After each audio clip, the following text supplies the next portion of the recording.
दरदिया हो जाई अभी रिमूव अभी रिमूव।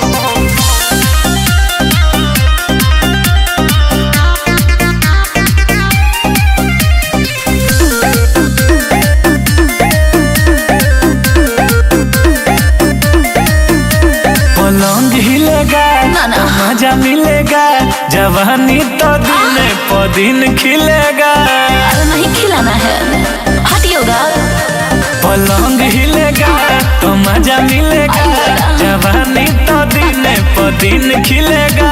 सुनिए, आदत तू धोइले बड़ो कोरे के खूब ए जे। अच्छा दरदिया हो जाई अभी रिमूव, ए पिया हाली से मोलिनो। दरदिया हो जाई अभी रिमूव, ए पिया हाली से मोलिनो। तो ठीक है कहता रू तौरिका मोल दिना ए जी। दरदिया हो जाई अभी रिमूव। अदिया हो नाए धनी कमरिया दबा दे। अरे आओ ना। अरे हटी ना।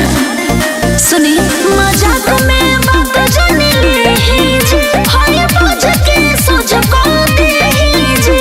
हाँ जाला जवानी के रस में तो डूब। दरदिया हो जाई अभी रिमूव, ए पिया हाली से मोलिनो। दरदिया हो जाई अभी रिमूव, ए पिया हाली से मोलिनो। अच्छा ठीक बा।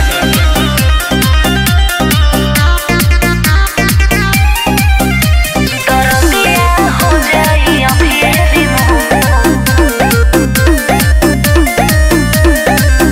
कोरोना खराना ईरानी चल पलंग पर। काहे चली ना जाए। अर्जुन समझे